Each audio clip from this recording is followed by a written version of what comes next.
प्रिय छात्र छात्राओं, मैं doctor Akhilesh Kumar, associate professor, Hindi विभाग, एसडी जैन कॉलेज आरा। एक बार फिर से लगभग लॉकडाउन की स्थिति में हम लोग वीडियो क्लास में हैं और यह वर्ग स्नातक खंड 3 प्रतिष्ठा छठे पेपर के अंतर्गत भारतीय काव्य शास्त्र से संबंधित है। पिछले क्लास में हमने नायक और नायिका की चर्चा की थी और नायिका भेद के अंतर्गत बताया था कि 3 तरह की नायिकाएं होती हैं: स्वकीया, परकीया और गणिका या सामान्या या वेश्या। ये 3 तरह की होती हैं और ये 3 तरह की जो होती हैं इनके भी भेद और प्रभेद होते हैं। तो स्वकीया नायिका के अंतर्गत हमने बतलाया था कि इसके 3 भेद हैं: मुग्धा, मध्या और प्रौढ़ा। मुग्धा के अंतर्गत हमने आपको बताया था कि इसके 2 भेद हैं: ज्ञात यौवना और अज्ञात यौवना।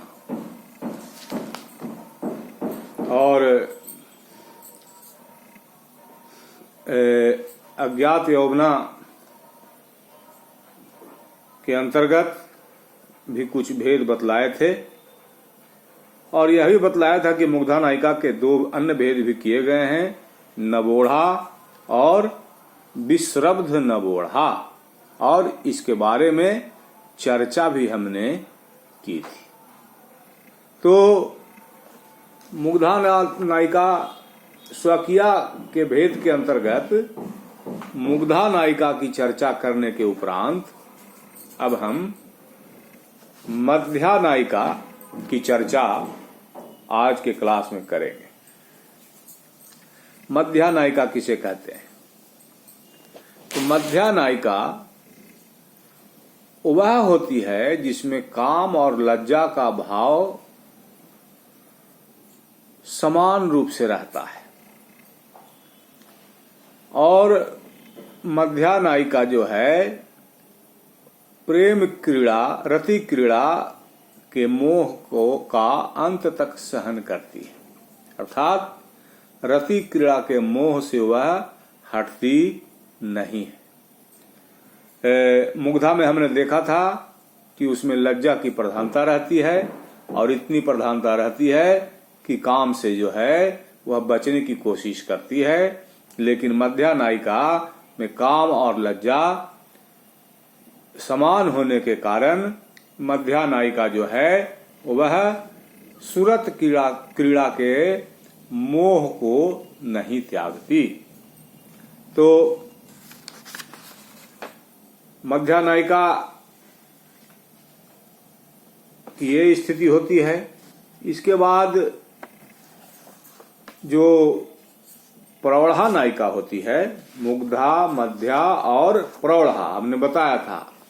तो मध्या में हमने बताया कि इसमें काम और लज्जा का भाव लगभग समान होता है, जिसके कारण प्रेम क्रीड़ा के मोह का यह त्याग नहीं कर पाती है, जबकि मुग्धा प्रेम क्रीड़ा के मोह का त्याग करती है भय के कारण। प्रौढ़ा जो नायिका होती है स्वकीया के अंतर्गत, तो प्रौढ़ा नायिका का मतलब ही है प्रौढ़ होना, अर्थात यह नायिका काम क्रीड़ा में पारंगत होती है। इसमें लज्जा की मात्रा बहुत कम होती है, बहुत कम, और यह रति के लिए एक तरह से उन्मत्त रहती है और काम कला में प्रवीण भी होती है, क्योंकि इसका नाम ही है प्रौढ़ा, अर्थात काम क्रीड़ा का इसे पूरा ज्ञान होता है और नाम मात्र की लज्जा होती है, सिर्फ नारी होने के कारण, अन्यथा इसमें लज्जा नाम की चीज नहीं होती। तो यह जो प्रौढ़ा नायिका है, इस प्रौढ़ा नायिका के भी दो भेद किए गए हैं। मुख्य रूप से दो भेद किए गए हैं, रति प्रीता और आनंद सम्मोहिता। काव्य शास्त्र के विद्वानों ने और अलग अलग भी भेद किए हैं, जिसमें गाढ़ यौवना, भाव प्रगल्भा आदि आदि की चर्चा है। लेकिन संक्षेप में हम इसको देखेंगे, क्योंकि छोटे छोटे अंतर से नायिका के भेद होते चले जाते हैं और नायिका भेद की भारी शाखाएं हैं। नायिका भेद की गिनती साधारण तौर पर संभव नहीं है। तो प्रौढ़ा नायिका के जो दो भेद किए गए, रति प्रीता और आनंद सम्मोहिता। तो अब देखिए रति प्रीता किसे कहेंगे। तो जैसा कि नाम है रति प्रीता, जिसका रति से प्रीत हो, प्रौढ़ा तो यह है ही। तो प्रियतम के साथ रति क्रीड़ा में जो अत्यंत रुचि दिखाने वाली होती है, वह रति प्रीता कहलाती है, अत्यंत रुचि दिखाने वाली। और दूसरी जो श्रेणी है वह है आनंद सम्मोहिता की। तो इसका थोड़ा सा अंतर यह हो जाता है कि जो आनंद सम्मोहिता प्रौढ़ा नायिका होती है स्वकीया के अंतर्गत, तो स्वकीया के अंतर्गत तो उसमें जो आनंद सम्मोहिता होती है, वह नायिका प्रियतम के प्रेम के आनंद में ही डूबी हुई रहती है। कहने का मतलब हुआ कि प्रियतम जो है, जब जिस धारा में बहाना चाहे बहा ले जाता है। तो प्रौढ़ा नायिका के ये दो भेद हैं, थोड़े से अंतर पर, रति प्रीता और आनंद सम्मोहिता। तो हमने स्वकीया के अंतर्गत मुग्धा, मध्या और प्रौढ़ा, इन तीनों की चर्चा की और इनके अंतर्गत आने वाले छोटे छोटे भेदों की भी चर्चा की। तो ये तो हुई सामान्य चर्चा, लेकिन नायिकाएं मान बहुत करती हैं, रूठने की आदत होती है। तो मान की स्थिति में मध्या और प्रौढ़ा नायिका के तीन तीन भेद हो जाते हैं। मान की स्थिति में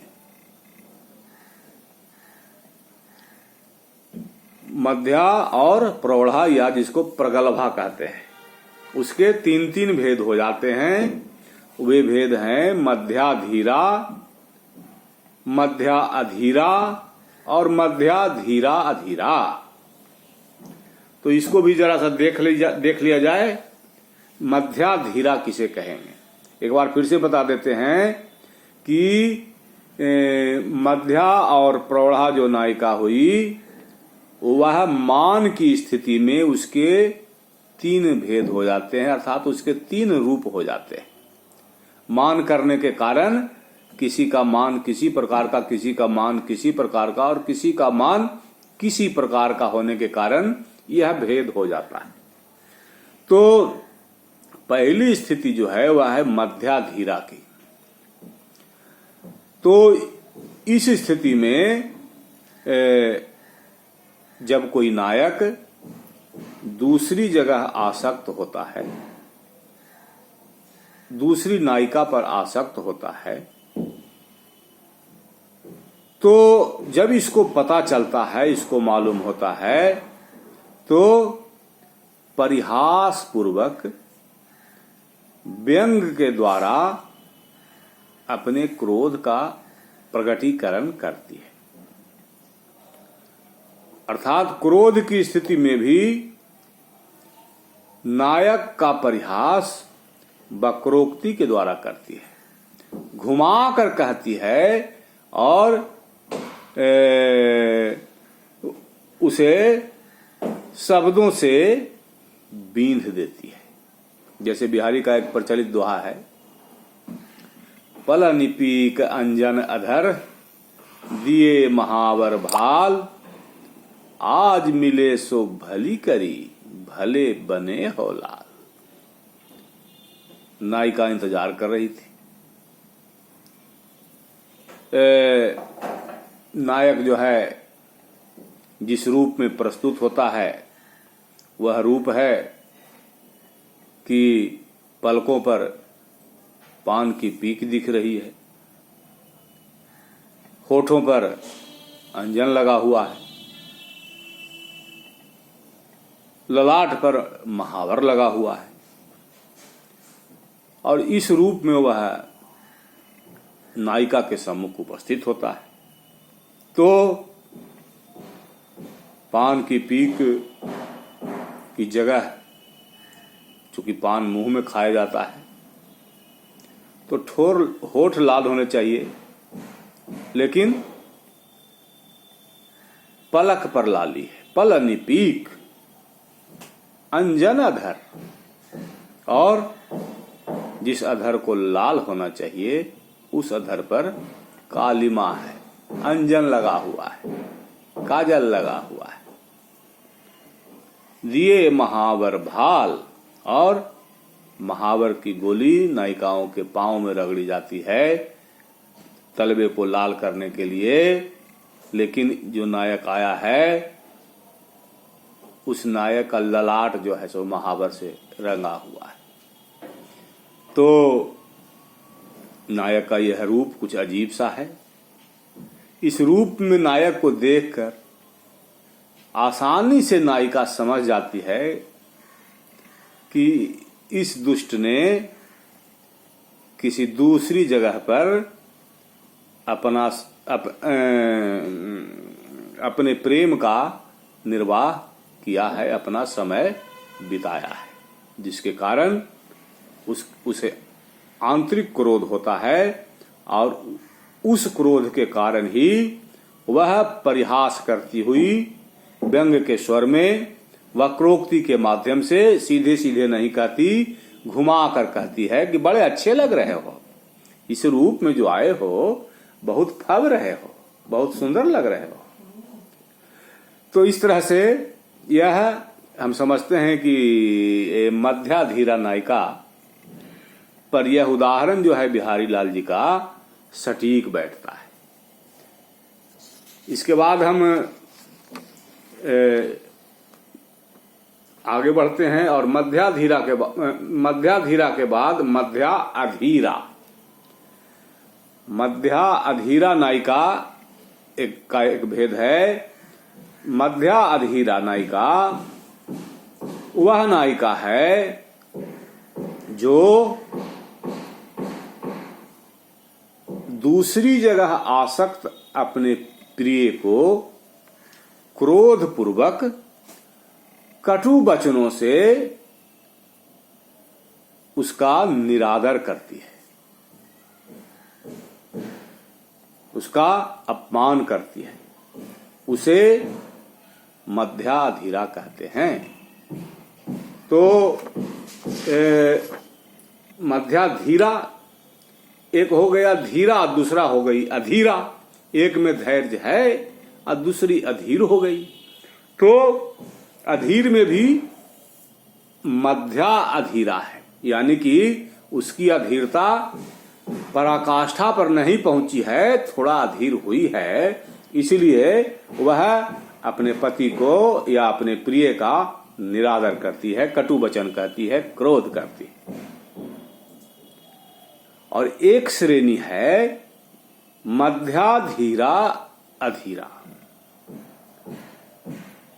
इस श्रेणी में नायिका जो है अपराधी पति को देख करके रुदन करने लगती है और रोती हुई अपने रोष को प्रकट करती। तो मध्या धीरा अधीरा के अंतर्गत नायिका का क्रंदन हो जाता है और रोते हुए गुस्से में वह नायक का उपचार करने लगती है। तो इस तरह से नायिका भेद के अंतर्गत मध्या और प्रौढ़ा नायिका के मान करने की स्थिति की भिन्नता के आधार पर 3 भेद हो जाते हैं: मध्या धीरा, मध्या अधीरा और मध्या धीरा अधीरा। तो इस तरह से इसके भी कुछ भेद किए गए हैं। मध्या धीरा अधीरा के भी कुछ भेद किए गए हैं, लेकिन अधिक विस्तार होने की स्थिति में समझने में दिक्कत होगी, इसलिए बहुत दूर तक न जाकर करके हम आपको मध्या और प्रौढ़ा नायिका के विश्लेषण को यहीं तक रोकते हैं कि ऐसे तो जो मध्या है सो है और प्रौढ़ा में रति प्रीता और आनंद सम्मोहिता की स्थिति है, और मान की स्थिति में इसके जो 3 भेद हैं वहीं तक ध्यान देने की जरूरत है: मध्याधीरा, मध्याधीरा और मध्याधीरा अधीरा। तो इस तरह से स्वकीया के अंतर्गत स्वकीया के जो 3 भेद हैं, मुग्धा, मध्या और प्रौढ़ा। तो स्वकीया के अंतर्गत नायिका के जो भेद हैं उन भेदों की चर्चा हमने कर दी है। तो इन भेदों की चर्चा करने के उपरांत अब स्थिति आती है, जैसा कि पहले बताया गया है कि नायिका के 3 भेद हैं: स्वकीया, परकीया और सामान्या या गणिका। तो चूंकि इसके बाद परकीया नायिका की शुरुआत करनी है, तो मुझे लगता है कि उलझाने से बेहतर है कि इस वर्ग को यहीं पर रोक करके और अगले क्लास में हम परकीया नायिका की चर्चा करें तो ज्यादा बेहतर होगा। तो हम आज तो इस वर्ग को हम यहीं स्थगित करते हैं। इस वर्ग के लिए इतना ही। धन्यवाद।